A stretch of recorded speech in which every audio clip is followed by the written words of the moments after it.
Moi, je rêve un jour que nous serons reconnus comme un service essentiel autant que la santé et l'éducation et qu'on ait les mêmes budgets. Bon, le message est Le passé. message est passé.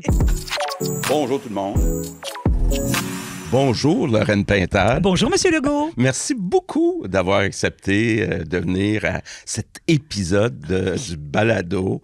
Évidemment, avant de commencer, je vais vous présenter un petit peu, parler un petit peu de votre parcours. Vous êtes une comédienne. Vous êtes, à mon avis, une des plus grandes metteurs en scène au Québec. Là, on parle de 150 mises en scène. Eh oui. Et depuis 30 ans, vous êtes directrice du Théâtre du Nouveau Monde, du TNM. Puis je pense que je peux ajouter aussi, vous êtes une grande amoureuse du Québec. Grande amoureuse du Québec. Oui. Oui, comment on ne peut pas tomber en amour avec le Québec quand on y est né de parents francophones, bien sûr, moi, dans ma ligne. Comme j'ai vécu quand même dans pas mal de régions, mon père était agronome, alors c'est vrai que partant de Québec pour me rendre dans les cantons de l'Est, un peu à la chute, j'ai eu cette vision assez prismatique du Québec jeune et cet apprentissage de la culture, de la langue et bien sûr de ces liens que l'on tisse quotidiennement et parfois même avec l'étranger, avec la personne qui arrive, qu'on ne connaît pas, mais qui nous découvre et que l'on découvre. C'est assez particulier, surtout à l'adolescence. Moi, c'est là où mon esprit s'est ouvert.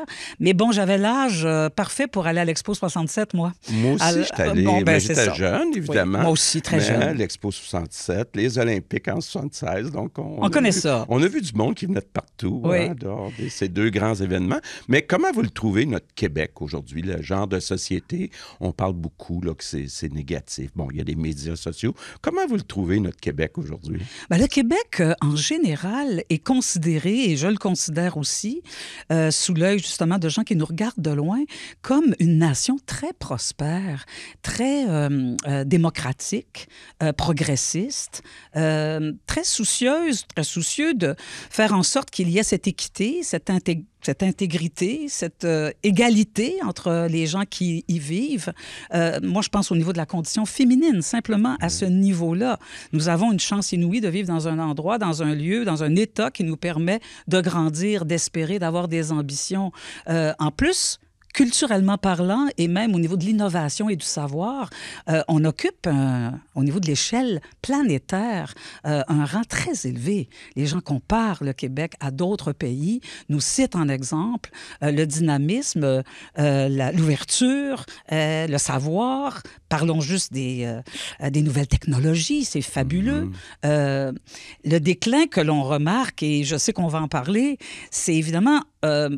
il y a des années, on était davantage fiers de notre langue. Je pense qu'on est encore fiers de notre langue, mais on la voit en effet disparaître petit à petit. On est très près de notre grand géant américain. On est très près de la frontière canadienne. Alors, on est ce petit peuple de Gaulois là, qui résiste envers et contre tout.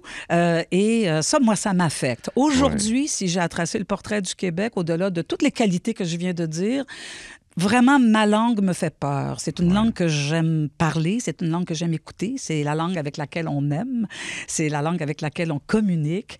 Et là, c'est vrai que les réseaux sociaux, mais tout ce qui est numérique en ce moment, on est tellement en anglais, c'est tellement l'anglais la langue première, qu'on est en train d'oublier presque la force du français, le fait que c'est une langue de philosophie, c'est une langue de connaissance aussi, c'est une langue qui d'ailleurs est reconnue à travers le monde comme étant une langue diplomatique extraordinaire.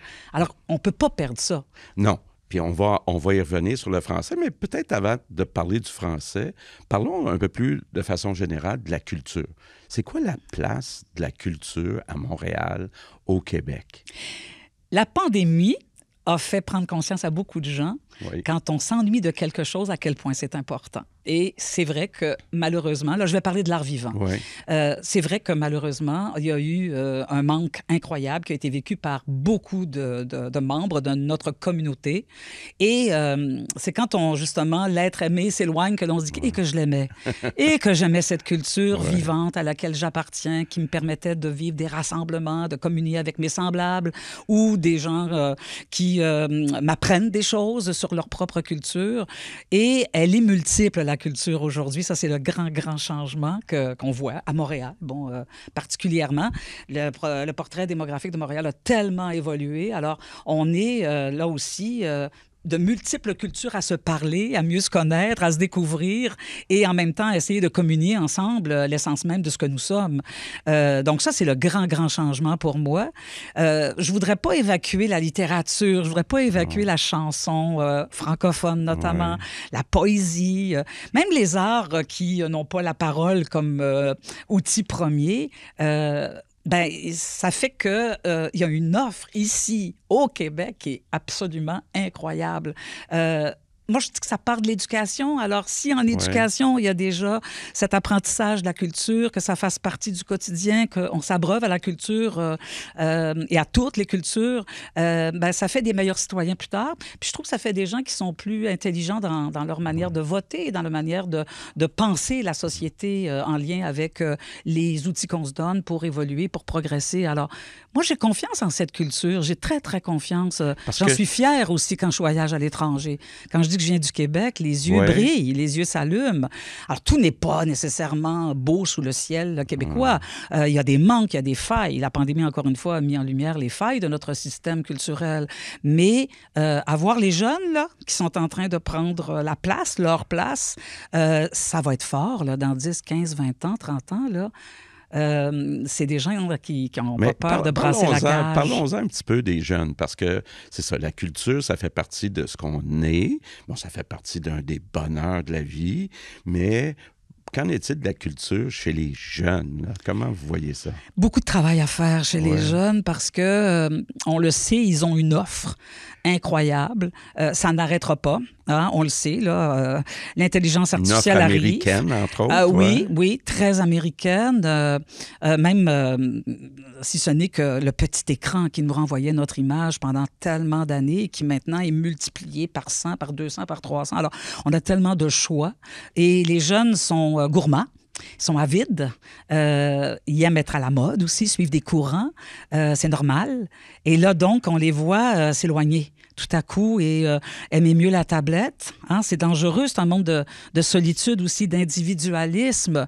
Alors, les sortir de leur tablette, là, puis les amener dans des lieux où ils peuvent voir leurs semblables et communier ensemble à une même œuvre ou peu importe, un même événement, c'est difficile. Bien, la chanson francophone, on le sait, elle était en perte de vitesse. Alors, c'est vrai que...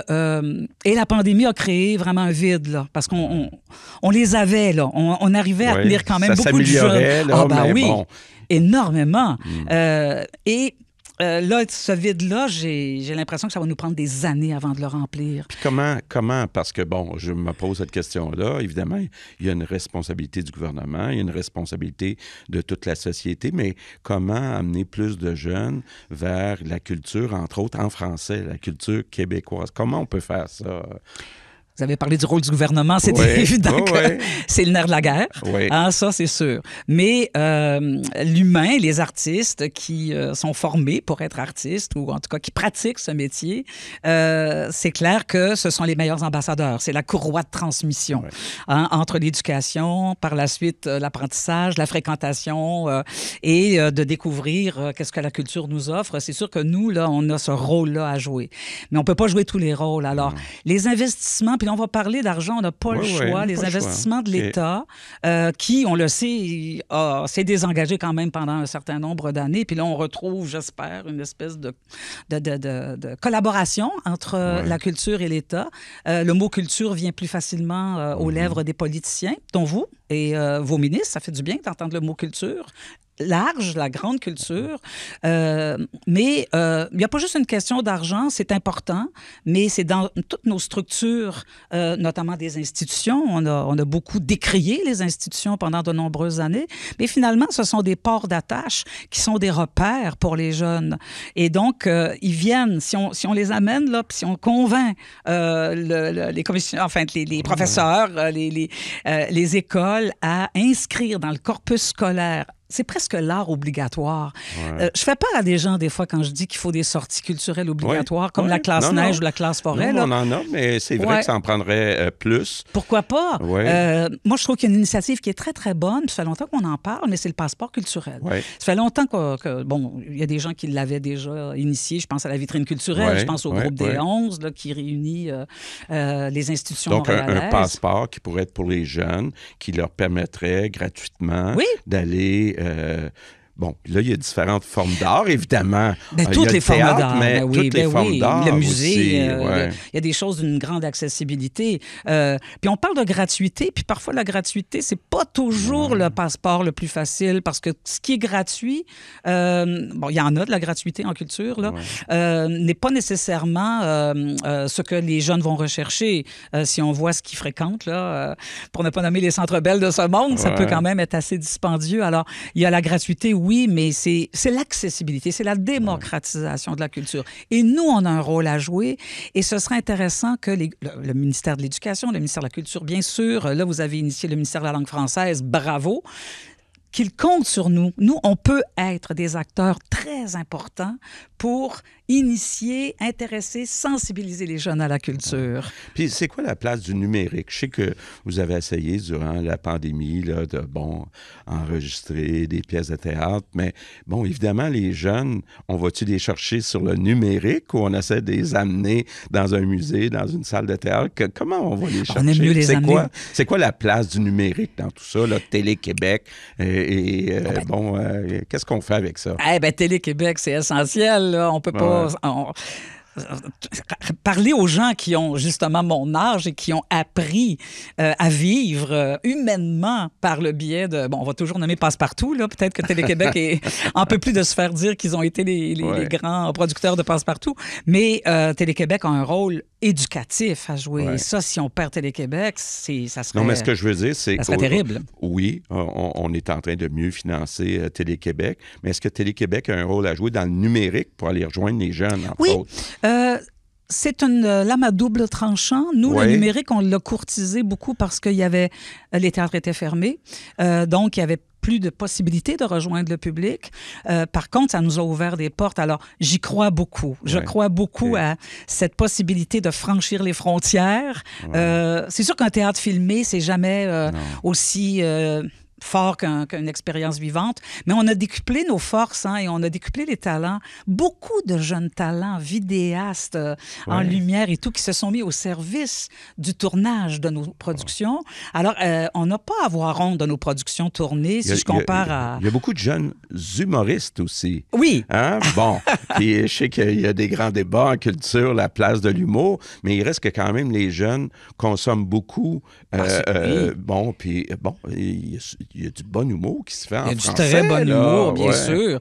Mais le numérique, en fait, est une porte ouverte à la connaissance pour les amener par la suite sur les lieux même de l'expression théâtrale ou autre, ou culturelle. Alors, mais ce n'est pas une fin en soi. C'est ça qui est important. Mais je sais que dans notre cas, au Théâtre du Nouveau Monde, ça nous a ouvert les portes, notamment de Terre-Neuve jusqu'à Vancouver. On a reçu des témoignages incroyables des populations francophones hors Québec qui n'avaient pas eu l'occasion de voir un spectacle du TNM. Nous, on reçoit des spectacles de la Comédie Française, du National Theatre à Londres. Alors, pourquoi nous, on ne pourrait pas occuper ce créneau avec nos productions théâtrales et les faire vivre dans la mémoire des gens? Parce qu'il y a aussi une question de mémoire. Si vous me posiez la question encore sur le Québec, on est quand même assez amnésique. On oublie beaucoup de choses. Alors, il faut toujours rappeler l'histoire, d'où on vient, qui on a été, qui ont été nos prédécesseurs, parce que sinon, j'ai l'impression qu'on crée toujours la même chose. Hein? Rien ne se perd, rien ne se crée, peut-on y croire? Et de reprendre là où on est rendu, parce qu'on a franchi beaucoup d'étapes. Alors, ne revenons pas toujours sur l'ancien temps, même s'il faut le connaître, mais franchissons tout ce qu'on a à franchir comme étape pour évoluer et se retrouver dans 10-20 ans avec beaucoup d'acquis qui vont nous surprendre. Donc, sans doute, les nouvelles technologies et le numérique. On ne peut pas nier que c'est important. Et c'est une porte ouverte pour une certaine jeunesse, c'est clair. Oui, puis bon, j'ai bientôt la visite de la première ministre française. On a eu aussi les sommets de la francophonie. Puis c'est un sujet qui est beaucoup discuté. Est-ce que les pays francophones pourraient développer plus de produits culturels en français pour justement aller rejoindre, entre autres, les jeunes? C'est un gros défi qu'on a. Oui. Encore une fois, je le redis, c'est une question d'équilibre. Il ne faut pas que ça remplace l'art vivant, ça complète, c'est un autre outil. Oui. Je donnerais l'exemple, justement, quand les théâtres étaient fermés. Nous, on a opté pour offrir aux écoles gratuitement nos productions tournées, nos tournages. Et les commentaires ont été extrêmement positifs parce que c'est sûr que ça facilite le travail dans les classes. Là. On présente une pièce, je ne sais pas moi, un Molière, par exemple, pour aller vers... Bien, on se rappelle les beaux dimanches qu'on avait, nous autres. C'est ça qui m'a donné envie de faire du théâtre. J'étais jeune, puis j'ai eu la piqûre. Il faudrait que la télévision d'État en présente davantage. Télé-Québec fait son effort. Aux heures de grandes écoutes. Oui, pas attendre à 11 heures alors que tout le monde dort ou qu'on s'endort devant le téléviseur.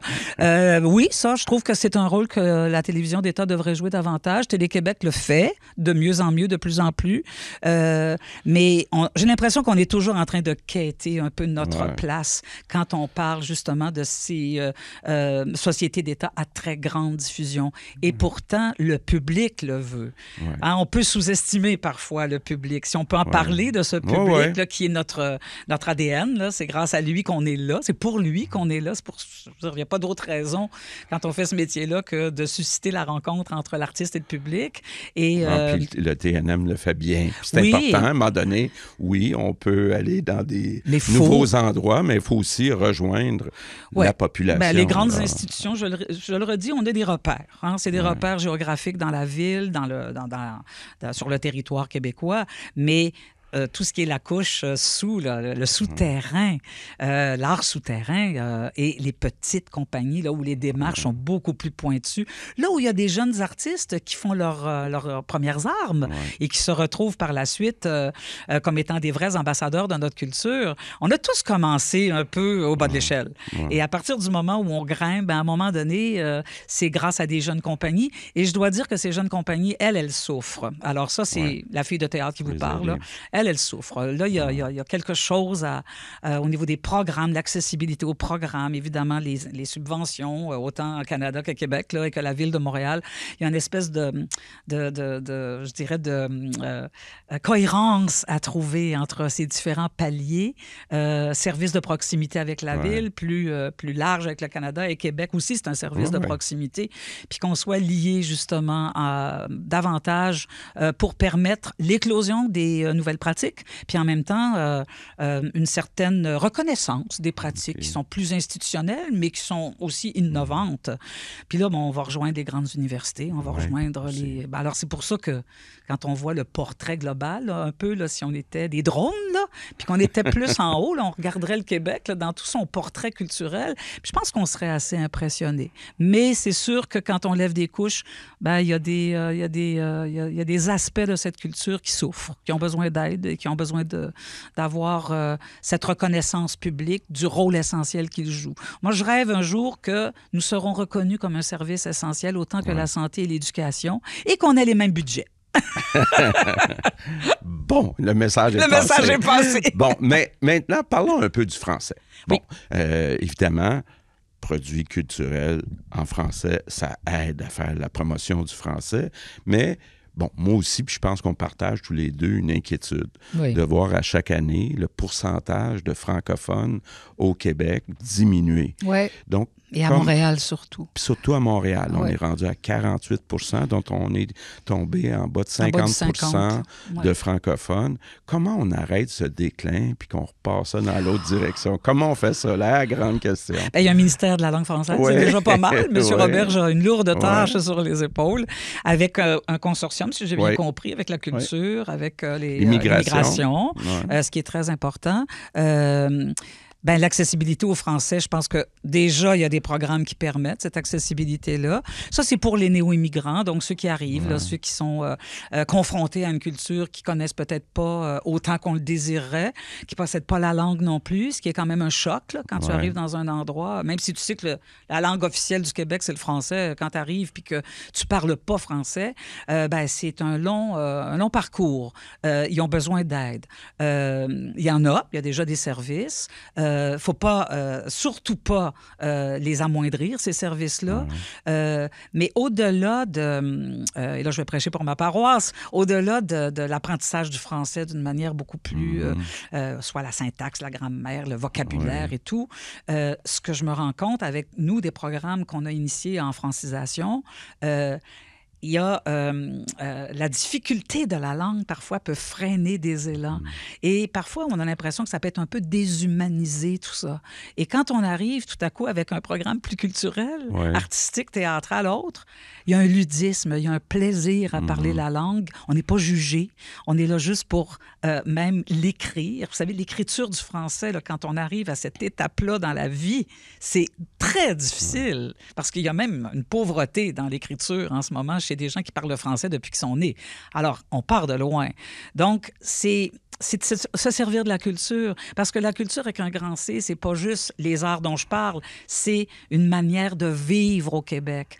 Alors, moi, au-delà du passeport culturel, là, c'est pas compliqué de donner un livre à quelqu'un quand il arrive au Québec. C'est pas, même s'il ne peut pas nécessairement le lire du premier coup, lui faire entendre une chanson, lui faire découvrir une poésie, l'amener au cinéma.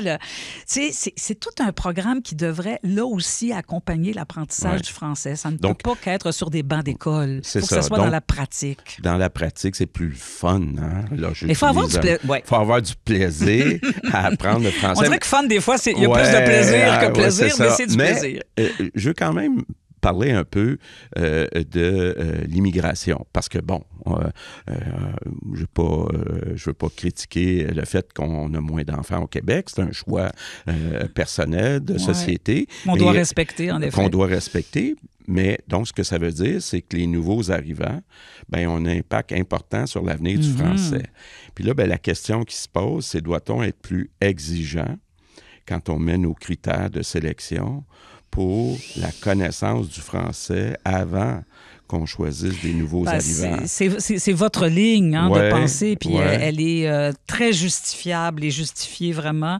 Mais c'est vrai que on a tellement d'exemples d'immigrants qui sont arrivés ici n'ayant aucune connaissance du français. Et là, on parle d'une autre génération.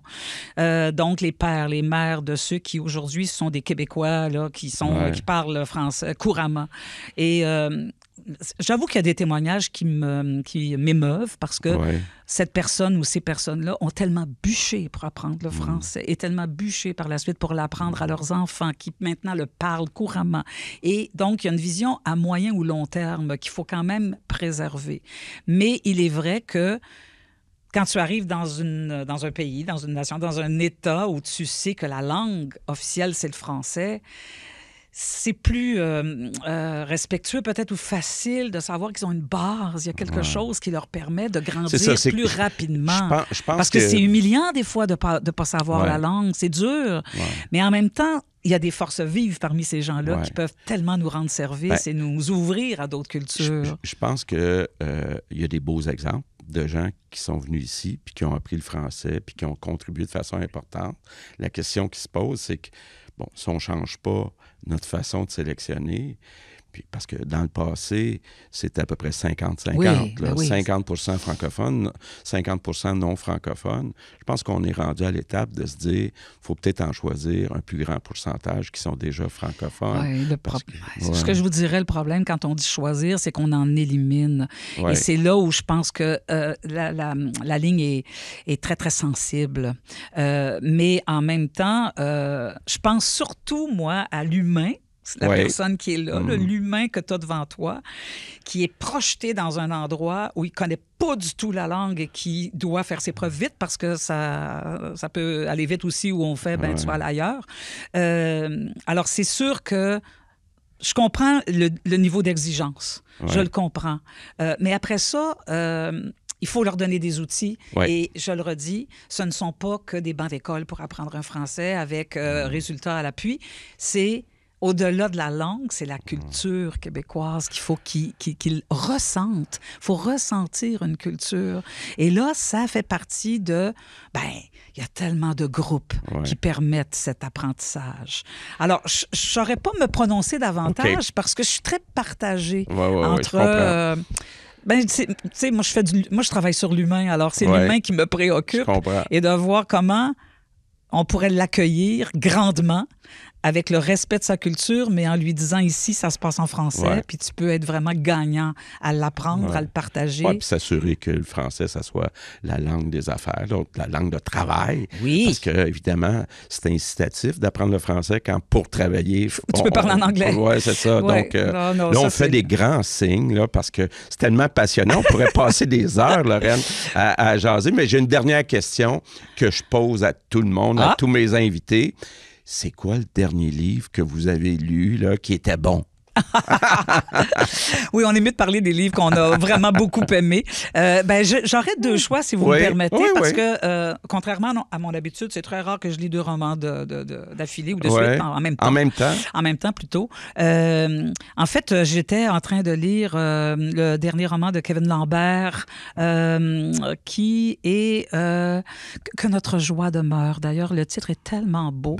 Et c'est assez costaud, ce roman-là, mais c'est un auteur fabuleux, là. Lui, il est extraordinaire. Alors, je suis en train de le terminer et ça parle d'architecture, ça parle de culture, ça parle de... Donc, de beauté. L'architecture, ça fait partie de la beauté de notre société. Tout à fait. Ah non, c'est magnifique. Mais en même temps, j'ai appris que Annie Ernaux a eu le prix Nobel de littérature. Et j'avoue humblement que je n'avais jamais lu Annie Ernaux. C'est épouvantable à mon âge. Alors, je suis allée me chercher des années. Et lui, je l'ai lu d'une traite. Mais ça, c'est un récit autobiographique rare. C'est pas étonnant qu'elle ait le prix Nobel de littérature. C'est fabuleux parce que de l'intime, elle va au collectif. Et elle parle de tous les grands mouvements politiques en France, de l'âge de l'adolescence jusqu'à aujourd'hui. Elle est brillante. Elle a une langue incroyable. Alors, ces deux pôles, je vous dis, Kevin Lambert et Annie Ernaux, presque en même temps, là, c'est un choc, vraiment. Alors, je m'en remets pas encore. Bon, je pense que vous donnez le goût à bien du monde là, d'aller se procurer ces deux livres-là. Lorraine Pintal, merci beaucoup. Merci, c'est passionnant. On aurait pu faire plus longtemps, là, mais moi, très je vous suggère agréable. podcast part 2. C'est ça. Je reviendrai. Merci beaucoup, Lorraine. Ah, puis j'ai dit part 2 en plus. C'est épouvantable. Là, il faut corriger ça. Là, la deuxième partie bientôt. Merci, Lorraine. Au revoir. Au revoir.